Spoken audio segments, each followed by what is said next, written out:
student. I am Rajendra Simori, your maths teacher from the Gnan Manjari Vidyapeeth Mova. Today in this class 9th unit number 4 is going on. Yesterday we discussed about the 4.1 and 4.2 exercise. Today we are starting the 4.3. But before we are starting the exercise 4.3 and 4.4, I just give you some instruction. As per the situations of COVID-19, some of the syllabus is 30% syllabus is cut off from your whole chapters from unit number 1 to 50. So today we are going on unit number 4. Whatever the portion is going on in this unit and we covered into the examination point of view, just we covered first, and whatever the remaining portion that we covered after completion of all 70% syllabus of 9th class, isn't it? So whatever the remains 30%, that is decided by the Gujarat government to reduce from your total curriculums of the syllabus. So we have to reduce each and every chapters. So whatever we take that doesn't matter because it is inside that. But at the examination point of view, it will not ask into the exam. So you all know that. So from this unit also, whichever the portion is going on, that I will also mention at the last of this lecture. Okay. So let us move on to the today's point, that is 4.3. Now before going on that 4.3, we have to using the another concepts, that is a solution of a linear equation. अब आपके पास ऐसी कोई situation आती है जहां से आप linear equations का सॉल्यूशन फाइंड करना है, मतलब आपको बताया जाता है कि इक्वेशन दिया जाता है और इस इक्वेशंस के ऊपर आपको ये बताना होता है कि how many solution you have to find, या तो क्वेश्चन में ही बताया जाता है कि you have to find out the 4 solutions, 2 solutions of this linear equation. ऐसा कोई भी क्वेश्चन आपको पूछा जाए तो कैसे करना है ये प्रोसीजर हम टेक्स्ट बुक के पहले 2 एग्जाम्पल से, example number 3 and example number 4, that is available in your page number 69. So you can also open the textbook. Both the examples is also be important, so you have to also learn all the examples that I already studied, given into the this particular period. So in this example 3 and example 4, दोनों हम यहाँ पे explain करेंगे. Then after we go for the next exercise. Okay, so let us move on it. Example 3 in page number 69 of textbook. You can also open the textbooks. That's why you can also knowing about that which thing is going on. Example 3 suggests that find 4 different solution of the equation x plus 2y is equal to 6. आपको क्या करना है? 4 different solution find करना है. कितना? 4. किस equations के ऊपर? कौन सा लीनियर इक्वेशन यहाँ पे दिया गया है? x plus 2y is equal to 6. अब ये लीनियर इक्वेशंस को हेल्प से we have to find out here the 4 different solution. Different solutions का मतलब ऐसा होता है, कल भी मैंने बताया था आपको कि इसकी वैल्यू आपको फाइंड करनी है. ओके, तो यार हमें पता है कि 2 वेरिएबल्स के रिलेटेड ही हम लीनियर इक्वेशन सीख रहे हैं. तो यहाँ पे 2 वेरिएबल्स होंगे, एक की वैल्यू आप रखेंगे. फॉर एग्जांपल x की कोई भी वैल्यू आपने रैंडम चूज की, x की वैल्यू चेंज रखने से y की वैल्यू क्या आती है, इस तरह से भी हम सॉल्व आउट कर सकते हैं. ओके, सो ऐसा प्रोसीजर हो सकता है कि आप कौन कौन सी चीज याद रखें, या दूसरी चीज ऐसे भी याद रख सकते हैं कि x और y की जगह ऐसा कौन सा नंबर्स हम रखें जिसके बराबर 6 आ सके. अब मैं ऐसा कह दूं कि x की जगह मैं 0 रख दूं और y की जगह 3 रख दूं, तो 3 into 2 कितना होता है? 6, और ये तो 0 हो गया, तो 6 is equal to 6. ओके, तो यहाँ पे मैंने x की जगह पे क्या रखा? 0 रखा, और y की जगह पे क्या रखा? 3 रखा. इस तरह से हम अपना एक्सप्लेनेशन दे सकते हैं. जैसे कि मैंने x बराबर 0 रखा तो ये 0 हो गया, और y की जगह मैंने 3 रखा है तब भी 6 होता है ना, तो 3 रखेंगे y की जगह पे, तो 2 इंटू 3 कितना होता है, 6 होता है। तो हम कह सकते हैं कि 6 is equal to 6। So x is equal to यहाँ पे क्या मिला हमें, 0 मिला, और y बराबर क्या मिला हमें, 3 मिला। तो 0 and 3 both are the solution of that. ऐसे ही हमें फाइंड करना है। अब आप देखो कि मैं यहाँ पे 2, अब 6 ही लाना है, तो y की जगह पे मैं 0 रख दूं तो ये 0 हो जाएगा, और x की जगह में 6 रख दूं तो भी आ जाएगा ना। तो x इज इक्वल टू मैं 6 रखूं और y इज इक्वल टू 0 रखूं, तब भी मेरा प्रोसीजर हो सकता है, क्योंकि x इज इक्वल टू 6 रखने से और y इज इक्वल टू 0 रखने से 0 हो गया, तो यहाँ पे 6 आ गया, 6 इज इक्वल टू 6। हमें तो सीधा कंपेयर ही करना है। तो इस तरह से 0 रखो या 6 रखो, ये दो वैल्यू तो हमें मिल गई, दो सॉल्यूशन तो हमें मिल, और दो सॉल्यूशन भी हमें फाइंड करना है। कैसे करें? सपोज मैंने यहाँ पे ऐसा रखा है 2, y इज इक्वल टू 2 रखा, तो 2 इंटू 2 कितना होता है, 4 और कितना कम पड़ रहा है, 6 होने में 2 कम पड़ रहा है, मतलब ऐसा भी रख सकते हैं x is equal to 2 and y is equal to also 2। x is equal to 2 रख दिया, y इज इक्वल टू 2 रखने से 2 इंटू 2 कितना आता है, 4 प्लस 2 कितना आता है, 6 इज इक्वल टू 6 हो गया, यस। तो ये तीसरा सॉल्यूशन भी मिल सकता है। वैसे ही चौथा सॉल्यूशन हम यदि फाइंड करना चाहे तो x की जगह पे हम सपोज मैं ऐसा रखता हूं 4, x की वैल्यू 4 रखने से ये 4 हुआ, और यहाँ पे y की वैल्यू 1 ही रखनी पड़ेगी, तब भी 4 प्लस 2 इंटू 1, ये 2 इंटू 1 का मल्टीप्लीकेशन होगा तो 2 होगा। सो 4 प्लस 2 कितना होगा, 6। तो ऐसे भी हम रख सकते हैं y इज इक्वल टू 1। तो कितने सॉल्यूशन मिले, x की 0, y की 3, x का 6, y का 0, x is equal to 2, y is equal to 2 and fourth one x is equal to 4, y is equal to 1। तो ये हो गया आपका सॉल्यूशन। इतना ही हमें करना है। जैसे कि हम एक टेबल भी बना सकते हैं, इस टेबल में भी हम वैल्यू रख सकते हैं। कितनी वैल्यू हमें बनानी है, 4 वैल्यू बनानी है। तो पहले हम ऐसा रख देंगे, x इज इक्वल टू 0 रख दे, x इज इक्वल टू 0 रख दे। यदि इस मेथड से आपको माइंड में सेट नहीं होता तो इस तरह से भी कर सकते कि एक वेरिएबल की वैल्यू रखो और दूसरी वैल्यू फाइंड करो। x की वैल्यू मैंने पहले 0 रख दी, तो x की 0 रख देने से 2y इज इक्वल टू 6 होता है। जैसे कि मैं यहाँ पे आपको कैलकुलेशन दिखाता, x plus 2y is equal to 6। अब x इज इक्वल टू मैंने क्या रखा, पहले 0, अब 2y इज इक्वल टू 6 हुआ। अब आप देखो ये 2y इज इक्वल टू 6, यानी ये 2 कहां पे जाएगा, इसके नीचे, तो y इज इक्वल टू क्या आएगा, 3 आया। तो 0 रखने से y 3 आता है। अब यह x is equal to 0 and y is equal to 3 आ गया। अब इस तरह से भी कर सकते हो, बल्कि आप डायरेक्टली कर सकते हो, देन इट्स वेरी बेटर। क्योंकि ये सब चीज आप डायरेक्टली कर सकते हो, then it's very good, because it's very easy. But किसी के माइंड में सेट नहीं होता तो वो ऐसे करेंगे, x को पहले 0 कर दो और बाकी का सिंप्लीफाइड कर दो, जो भी वैल्यू आती है y की वो y को यहाँ पे टेबल पे लिख दो। फिर ऐसा करो, y को 0 बना दो। अब y को 0 बना दो तो x कितना आता है, ये 0 हो गया, तो ये पूरा 0 ही हो जाएगा। तो x इज इक्वल टू कितना आता है, 6। तो x इज इक्वल टू 6 रखने से y इज इक्वल टू क्या आता है, 0। अगेन दूसरा भी, इट्स वेरी सिंपल।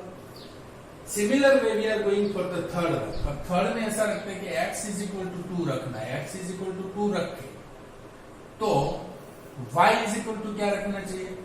अब देखते हैं, x इज इक्वल टू 2 रखा, यहाँ पे मैं कैलकुलेट करता हूँ, x is equal to 2 plus 2y is equal to 6। 2y is equal to, ये 2 उस साइड जाएगा तो माइनस होगा, 2y is equal to 4 and y is equal to 4/2, so we get 2। तो जब हम x इज इक्वल टू 2 रखते थे तो y इज इक्वल टू क्या आया, 2 ही आया।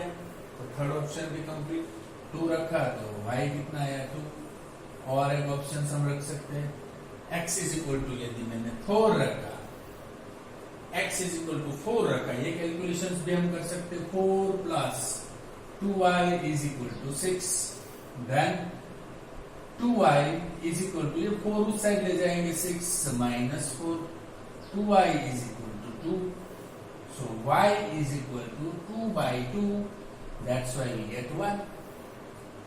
So 4 रखने से 1 आया, that is x is equal to 4, y is equal to 1. Clear? तो इस तरह से यहाँ पे तो हमने 4 ऑप्शंस, 4 डिफरेंट सॉल्यूशंस बताने को बोला, तो 4 निकाल सकते, 2 बोला है तो 2, 6 बोला है तो 6, 5 बोला है तो 5, हम इतने सारे सॉल्यूशन फाइंड कर सकते हैं। मतलब ऐसा हुआ ना कि linear equations in two variable has many solutions, इसके कई सारे सॉल्यूशन हो सकते हैं, ऐसा जरूरी नहीं कि सिर्फ एक ही सॉल्यूशन हो सकता। तो ये सिंपल सी प्रोसीजर थी, ये टॉपिक मैंने आपको बताया सॉल्यूशन ऑफ लीनियर इक्वेशंस। इसमें पहला एग्जांपल्स हमने देखा, एग्जांपल नंबर 3। तो कितने ऑप्शंस आए हमारे, 2 2 0 3 6 0 एंड 4 1, 0 3 6 0 2 2 एंड 4 1। x की वैल्यू 0 6 2 4 रखने से y की वैल्यू 3 0 2 1 आती है। ये कैलकुलेशन से आपको बताएं। तो you can also directly see this examples and you can also from the text book you refer, isn't it? I hope so that is very easy for you. So take your time.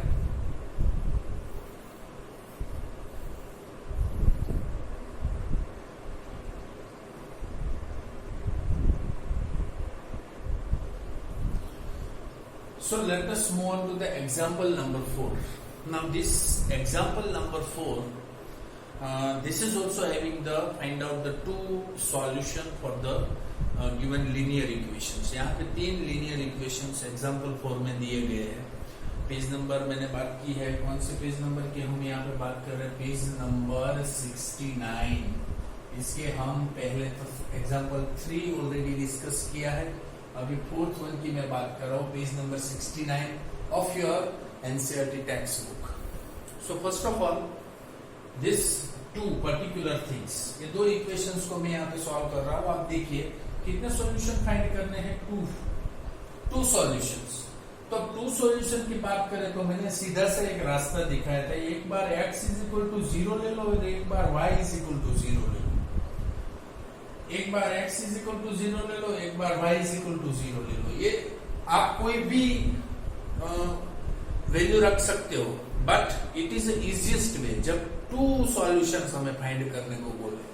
Okay, तो x is equal to 0 रखने से इस equation में x is equal to 0 रखने से क्या हो जाएगा, 4 0 plus 3y is equal to 12। तो ये 4 0 मतलब ये तो 0 ही हो गया, ये 0, ये 3y is equal to 12। So 3y is equal to 12, so y is equal to 12 divide by 3, that's why 4। तो x 0 रखने से y कितने आता है, 4 आता है। वैसे ही y 0 रखने से कौन सी प्रोसीजर हमें समझ में आती है, देखो y इज इक्वल टू 0 रखने से क्या होता है, 4x ऐसे ही आया, 4x 3 0 12, यानी 4x ये 3 0 हो गया 12। So therefore 4x is equal to 12. So x is equal to 12 divided by 4. So we get 3. इसका मतलब ये हुआ कि 0 रखने से y की वैल्यू 4 आती है, तो y की वैल्यू 0 रखने से x की वैल्यू क्या आई, 3। 2 सॉल्यूशन पूरे, आपका सम पूरा। Similar way we are going for the second one, 2x plus 5y is equal to 0। अब यहाँ पे मैं 0 रख देता हूँ। एक कितनी सारी प्रैक्टिस करने से आपको ऐसे ही उसका सिंप्लीफिकेशन यहाँ ही कर सकते हो। यहाँ पे देखो x बराबर 0 है तो ये 0 हो गया, तो 5y इज इक्वल टू क्या होगा, 5y इज इक्वल टू 0 है, तो y is equal to 0 divide by 5 हुआ। 0 डिवाइड बाई 5 होने का मतलब क्या होता है, किसी भी नंबर से हम डिवाइड करें, इसका मतलब क्या होता है, value will be 0।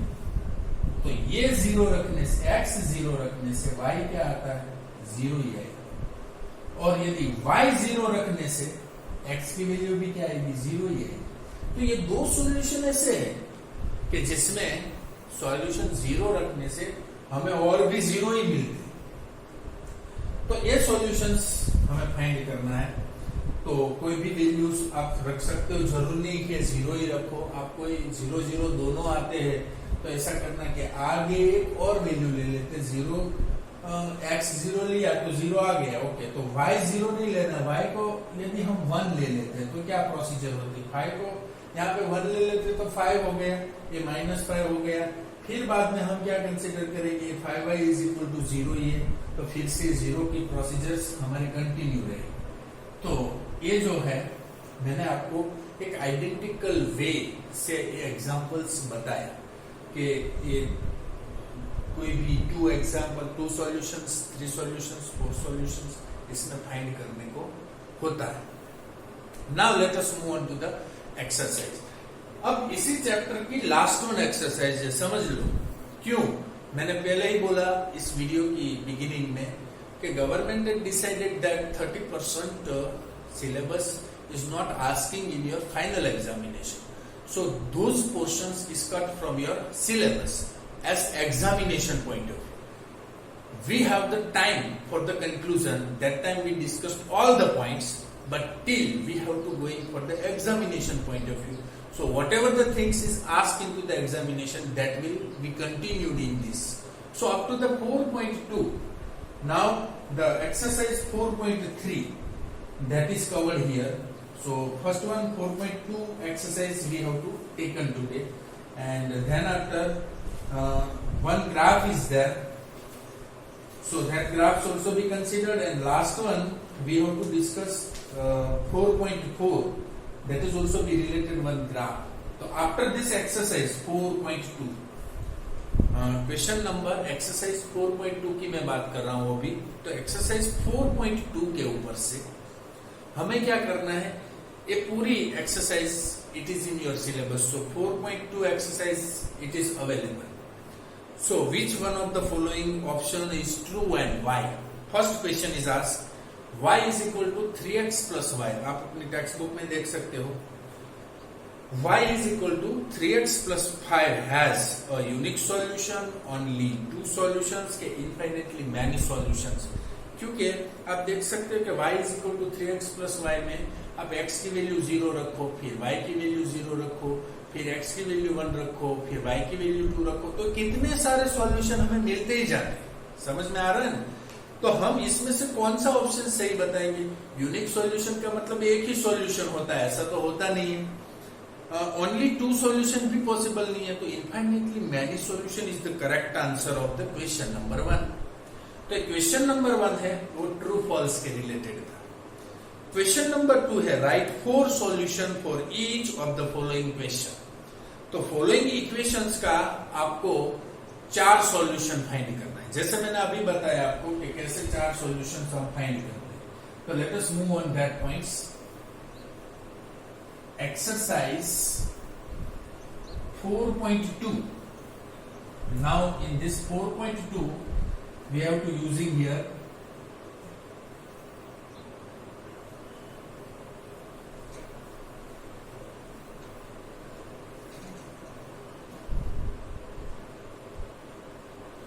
so we have to start exercise 4.2। अभी मैंने क्वेश्चन 1 आपको सॉल्व करवा दिया क्योंकि वो ट्रू एंड फॉल्स था। How many solutions, infinitely many solutions. अब इसी इक्वेशन में कितनी सारी वैल्यू x की रखो तो आपको वैल्यू y की मिलेगी, y की रखोगे तो आपको x की वैल्यू मिलेगी। इतने इसमें कितने सारे सॉल्यूशंस आप फाइंड कर सकते हो। That's why third option is correct for the question number 1। अब हम क्वेश्चन नंबर 2 की बात कर रहे हैं।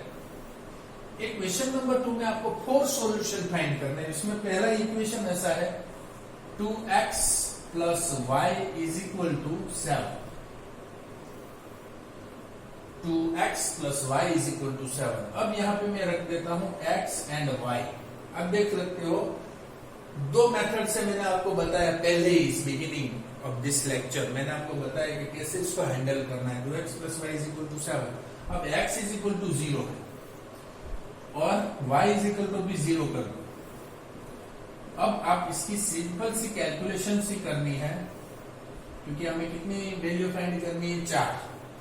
x इज इक्वल टू 0 रखने से y इज इक्वल टू कितना मिलेगा, 7। ये 0 रख देने से ये 0 हो जाएगा, तो y इज इक्वल टू क्या बचेगा, 7। y 0 रख देने से x इज इक्वल टू 7/2 मिलता है। क्या मिलता है, 7/2। क्योंकि ये कैलकुलेशंस में आप करेंगे तो ऐसा x इज इक्वल टू 0 रखा तो 2, यहाँ पे मैं कैलकुलेशन भी बता देता हूँ और आप भी कैलकुलेशंस करके ही करना है, क्योंकि आपको कभी ऐसा होता है मैं डायरेक्ट जैसे कर सकता हूँ वैसा आप नहीं भी कर सकते। सो ये 0 हो गया, सो y इज इक्वल टू कितना हुआ, 7। यदि x 0 रखा तो y 7 आया। वैसे ही y इज इक्वल टू 0 रखने से हमारे पास क्या प्रोसीजर आती है, 2x plus 0 is equal to 7। Therefore 2x is equal to 7। So x is equal to 7/2। 7/2 का मतलब होता है 3.5, ऐसा भी लिख सकते हो। तो ये जो दो सॉल्यूशंस तो आपको मिल गया, दूसरे सॉल्यूशंस को आपको फाइंड करना है। और दूसरी चीज, यदि ऐसे कोई फ्रैक्शन नंबर्स या डेसिमल नंबर्स आपके पॉइंट्स में आने हैं, तो आप ऐसा भी कर सकते हो कि जरूरी नहीं है y is equal to positive ही लो, कभी y is equal to negative भी ले सकते हो। तो आप देख सकते हो कि यहाँ पे मैंने y इज इक्वल टू ऐसी कोई वैल्यू ली जिससे मेरा 7 हो सकता है। तो हम क्या करें, x इज इक्वल टू मैंने ऐसा लिखा 3, तो 3 2 जार कितना होता है, 6। तो x की वैल्यू मैंने 3 रखी तो ये 6 हो गया, और y की जगह पे मैं 1 रखूं तो 6 प्लस 1 कितना होता है, 7। 7 इज इक्वल टू 7 हो गया। तो हम 3 रखने से y यहाँ पे हमें कितना लेना पड़ेगा, 1। तो 3 रखने से 1 आता है, वो भी एक सॉल्यूशन है। दूसरी चीज आप समझ लो कि यहां पे मैंने 6 रखा, तो या तो y में कितना रखूं, 5 रखने से क्या होता है, देखो यहाँ y इज इक्वल टू 5 रखने से 2 इंटू एक्स। अब x की जगह पे मुझे क्या लेना पड़ेगा, 1 ही लेना पड़ेगा। यदि 1 लूंगा तो 2 इंटू 1 होगा, यानी 2 रहेगा, और यहाँ पे 5 है, 5 प्लस 2 कितना होता है, 7। तो यहाँ पे क्या लेना पड़ेगा, 1। हो गए सॉल्यूशन। आप कितने सारे सॉल्यूशन मिला सकते हैं, इसमें से हमें तो सिर्फ 4 ही सॉल्यूशन। ये सभी के आंसर अलग अलग भी आ सकते हैं, क्योंकि you can check the another random number also. Okay, तो इसी तरह से हमें सॉल्यूशंस निकालना है। तो क्वेश्चन नंबर 2 जो है उसके बाकी के रोमन आप कर सकोगे, ऐसा मुझे कॉन्फिडेंस है, बिकॉज इट्स वेरी इजी। आपको तो ये सॉल्यूशन ही फाइंड करना है। आप उसकी वैल्यू, x की वैल्यू रख दो और y की वैल्यू फाइंड करते जाओ, x की वैल्यू y की वैल्यू रखो तो x की वैल्यू फाइंड करते जाओ। ऐसे आपको आगे बढ़ना है। और कितने सॉल्यूशंस आपको फाइंड करने हैं, 4। आप जैसे मेरी तरफ से यदि आपको सेट हो जाए तो आप ऐसे भी कर सकते हैं कि इज इक्वल टू 7 है, तो इस साइड 7 मुझे करने के लिए x की और मेरी y की वैल्यू क्या रखनी चाहिए, ये यदि आपका थिंक ओवर में आ जाता है तो it's easiest and fast route. तो फास्ट रूट से भी आप कर सकते हो, बट इसमें आपको ध्यान होना चाहिए कि यहाँ 7 है तो 7 से यहाँ पे वैल्यू बढ़नी नहीं चाहिए, ऐसा हमें ध्यान रखना। समझ में, यहाँ मैंने जैसे ही 0 रख दिया तो y इज इक्वल टू क्या लेना पड़ेगा, 7। समझ में आ गया। तो ऐसी कोई वैल्यू है तो 0 नहीं लेना है तो नहीं भी ले सकते। तो इस तरह से आपको आज के होमवर्क में इक्वेशन नंबर 2 एक्सरसाइज 4.2 के क्वेश्चन नंबर 2 के सेकंड एंड थर्ड रोमन को कंप्लीट करना है। और क्वेश्चन नंबर 3 जिसमें आपको बताया गया, check which of the followings are solution of the equation x minus 2y is equal to 4।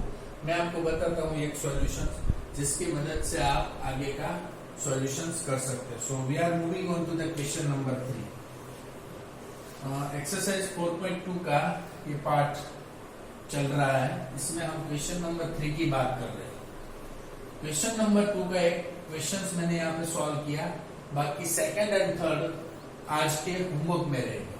So question number 3 4.2 का question number 3, check which of the followings are solution of the equation x minus 2y is equal to 4 and which are not। तो इसमें से नीचे दिए गए number में से कौन इसके इक्वेशन के सॉल्यूशन है और कौन नहीं है। तो पहला सॉल्यूशन यहाँ पे किया गया 0 and 2। अब इस इक्वेशन में x की जगह 0 रखना और y की जगह 2 रखना है। देख सकते हैं आप, x इज इक्वल टू मैंने 0 रखा और y की जगह मैंने 2 रखा। तो ये यदि इक्वल हो जाता है then it is a solution. Like 2 into 2 कितना होता है 4। अब यहाँ पे देख सकते हैं 2 into 2 कितना होता है 4 और 0। तो यहाँ पे -4 इज इक्वल टू 4, ये नहीं हो सकता क्योंकि एक साइड क्या है 2 into 2 कितना है 4 है, but sign will be minus, so minus power is not equal to 4. So 0 and 2 is not a solution of this equation. Okay, where's the second one? Second क्या है आपका 2 and 0, तो ये भी नहीं होगा ना। देखते हैं x is equal to 2, y is equal to 0, 4. So 2 यहाँ कितना हुआ 0 हो गया 4, so 2 is not equal to 4, तो ये भी नहीं सॉल्यूशन हो सकता। थर्ड की प्रोसीजर हम देखते हैं। थर्ड कौन सा है 4 and 0, so 4 0 we have to put in dash, x is equal to 4 and y is equal to 0, x is equal to 4 and y is equal to 0, 4, that's why 4 यहाँ पे 0 हो गया 4, so 4 is equal to 4, so that is a solution of it। समझ में आ गया ना, जो equal हो जाए वो इसका सॉल्यूशन है, यदि वो इक्वल नहीं होता है वो उसका सॉल्यूशन नहीं है। तो वेरी सिंपल है। तो 3 मैंने यहाँ पे बता दिया है, एक बहुत इजी चीज है, आप भी कर सकते हो। तो क्वेश्चन नंबर 3 के रिमेन्स जो भी रोमन्स बाकी है वो भी आप आज क्वेश्चन नंबर 2 और क्वेश्चन नंबर 3 होमवर्क में करेंगे। Okay, and last one question is find the value of k। ये बड़ा इंटरेस्टिंग है, ये भी इजी है, मैं आपको बता देता हूं। So that is also be one of the easiest exercise and chapter. So question number 4 में आपको क्या फाइंड करना है, find the value of k। Value of k। अब आपको इक्वेशन क्या दिया गया है, if x is equal to 2, y is equal to 1 and is the solution of the equation 2x plus 3y is equal to k। अब यहाँ पे देख सकते हो x इज इक्वल टू हमें बताया गया है कितना है 2, 3 की y की जगह पे क्या है 1, तो y की जगह पे 1 is equal to k। 2 into 2 4 plus 3 k, so k is equal to 7। कितनी value I, find the value of k, k is equal to 7। तो ये तो बड़ा इजी चीज हो गया। तो यहाँ पे मैं पूरी एक्सरसाइज खत्म कर देता हूँ। 4.2 मैंने कल भी बोला था और आज भी मैं बोल रहा हूँ, आज मैंने बिगिनिंग में भी बोला है कि very short I messaging you to particular contents is not included in this year, so that portions we have to not continue for the examination point of view. So up to the end of this exercise 4.2 we are not going for the further movement over here, and up to the end of 4.2 your session will be ended, मतलब your chapter is not continued, क्योंकि यहाँ से graphical portion 4.3 and 4.4 exercise not included in your current year syllabus because of it is cut out from the as a part of 30%, isn't it? तो हमें कितनी exercise करनी है 4.1 and 4.2 जितने भी मैं एग्जांपल्स करवा रहा हूं वो एग्जांपल्स प्लस एक्सरसाइज इतने ही पोर्शंस इस चैप्टर्स में इंक्लूड है. So today we conclude our unit number 4. Whatever the remaining portion that is not included in syllabus but in our school it will be continued, but that will be after completion of 70% syllabus. जो 70% हमारा syllabus अभी रखना है वो एक बार खत्म हो जाए तो जो जो चीज बाकी है that will be also be continued and be completed. Okay, but examination point of view इतना ही आपके क्वेश्चन पेपर में भी क्वेश्चंस रहेगा. So don't worry about it 4.1 and 4.2 तक. Is it okay? So now end of this session we conclude our unit number 4. अब हम unit number 5 की ओर जाएंगे. Then after we go for the statistics portions and probability. So up to the probability I want to finish for the first term examination. तो अभी भी मुझे 3 chapters को कंक्लूड करना है. 3 चैप्टर्स में जितना हो सके, यदि हम स्टैटिस्टिक्स में ही पहुंचे तो 6 चैप्टर तक, अदरवाइज 7 चैप्टर तक we have to conclude. Okay, I hope so that today is very short homework but you fulfill this 4.1 and 4.2. So we completed this unit number 4. Next lecture we will start a new chapter. That is chapter number 5, and chapter number 5 is also be based on the Euclid's theorem and axioms and postulates. So we have to using for the theoretical most of that, and then after we go for the statistics and probability. Okay, so thank you very much for being with us. We will meet very soon into the next lecture. Thank you very much.